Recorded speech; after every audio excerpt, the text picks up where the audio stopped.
So first we want to share some relationship facts from the research. Number one is that our relationships need maintenance. Just like our car, our hair, our gardens, we've got to consistently be giving our relationship attention or it's going to rust out. It's going to get dysfunctional. Weeds are going to grow in and eventually it might even die. Number two, the difference between relationships that fail or thrive are really just a few intentional hours a week. Number three, small things make all the difference. Number four, all relationships are messy. So let's just put that out on the table, accept that, and talk through some of these things. Number five, during COVID, the research is very clear that domestic abuse and divorce rates have increased. So this issue is more important now than ever. We also want to share from like the meta-analysis research what some general patterns are in terms of relationship killers and thrillers. So the first killer is that in terms of communication, using criticism, sarcasm, a harsh tone, remember so much of communication is nonverbal, is really the cancer of intimate relationships. Not being open to the influence of your woman. Well, what does that mean? They've done research where they've talked to and done surveys on women who chose to leave relationships, and a pattern that they report is that their partner wasn't open to their influence, to their ideas, to talking about and working on relationship issues, and so they eventually just kind of felt like they were hitting a wall and they gave up and they chose to leave. The third is that having this understanding or this thought that marriage is this one big thing, when actually it's a million little things, and that's why the maintenance piece of it is so important. Thrillers, the things that are going to help relationships thrive, are when you're rewarding, affirming, acknowledging, and praising what you want. So that involves like maybe scanning the home environment, the environment that you're in, and noticing and praising the things that are going well or that you like, and choosing to wait and talk about those things that are driving you insane when you're in a non-triggered state. And then finally, as busy as we all are, just taking the time to be, when you're with your partner, to truly be present. That's really going to help your relationship thrive. All right, so hello everyone. Again, my name is Tyler, and what Betsy and I are going to do here is buzz through the exercise that shows up at the end of our Couples Connection Module 1.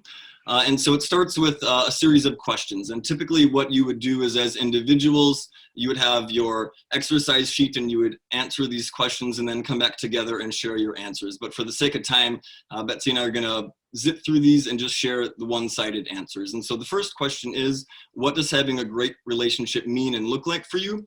And Betsy and I have also done this before, and so we kind of put the frame around it. We are both at home now working, and our kids are here a lot as well. And so we put a frame around this of what does it look like for the next few months while everyone is at home sharing a space. And so I had said clear communication, making sure that everyone's schedules are clear, responsibilities for where the kids need to be and what's happening is clear, expectations about house stuff is clear, that each of the partners feel listened to, that we have time for ourselves, which is an important one, that each of the partners feel valued in the relationship, and that we make time for each other. All right, so then typically I would answer these and then we would compare notes. Perhaps things come up that we need to talk through. Perhaps we're like, all right, yeah, we're pretty much in agreement here.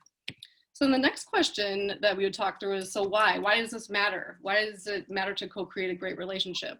And I like to think about this as through the lens of pleasure and pain. So all the reasons it's pleasurable to work on a relationship is that it creates less stress, tension, anxiety, and overwhelm in our lives, which are already all those things right now. We tend to have a better sex life when we're communicating better and prioritizing our relationship. It helps our overall just health and well-being, and then it sets that positive tone for what we're modeling for our kids for what a healthy relationship looks like. The other piece is pain. So obviously it's like the inverse of all that. If we're not prioritizing and working on a relationship, we feel more stress, more tension. It just adds more of that pressure to every other aspect of life. And then we can go down what we call this is in module 3, the 5 stages of relationship stressors that escalate. So you feel this sense of resistance towards each other. If you don't talk about it and clear it, then you go into resentment, which we got to talk through some of that while we prepared this exercise for y'all. So true. And if you don't air that stuff, then you start rejecting each other, and then you start just pushing it down, repressing it, and then eventually you have this story of like, yeah, we're not even compatible, like we shouldn't even be together. Go ahead. So the next question is, what do you need to create in order to get your great relationship? And so actually, sorry, I misspoke. What do you need to give in order to create this great relationship? And this one, for me anyway, is a hard one because it really requires you to look in the mirror and start thinking about, what are you not doing so well in your relationship? And so I know me, and so I had said I need to provide more focus and attention. I don't pay attention to a lot of the house and family details, and I know that drives Betsy crazy. I need to put more effort into things. I tend to let things slide, and as you may or may not know, Betsy's a very driven individual. That isn't my natural state necessarily, and so I need to put more effort into things, provide understanding that we're both trying our best, and although times are crazy, no one is intentionally being junky, although sometimes it seems like that, but no one's intentionally doing it. So having some understanding, some patience, and for me in particular, being positive. Over the years, I have come to understand that I find the negative in a lot of things, and I jump to what's bad about most situations, and so just being open to that. Not everything is terrible if there's change, but there is positivity in a lot of things. I think what you're getting an idea of is that I live with a beast. No, I'm just kidding. So then I say what I need to give to, and I take a look in the mirror and recognize that I'm a beast to live with in many ways too. Yeah. So we compare those notes, and then you get to articulate, well, okay, that's what I know I need to give. Now, what do I need to get? Because we want our balance between giving and receiving, right? This is relationship, is giving and receiving. So what I need to get, and I'm super happy that Tyler identified, we've also done this exercise a few times, but that he's identified initiative, right? Like what I love is when he takes initiative, when he does things before I like have to ask him to, when he like sees it and just takes care of it. I am an acts of service woman. That is my top love language. And so it just like fills up my cup.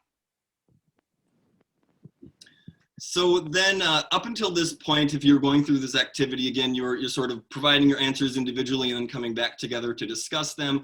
With this next question, this is sort of we'll call it a live question where we kind of discuss it at the same time together. So what are we already doing that we feel like we're doing well, essentially? And so Betsy and I had said that we feel like we're doing a good job of keeping a sense of humor alive in the relationship.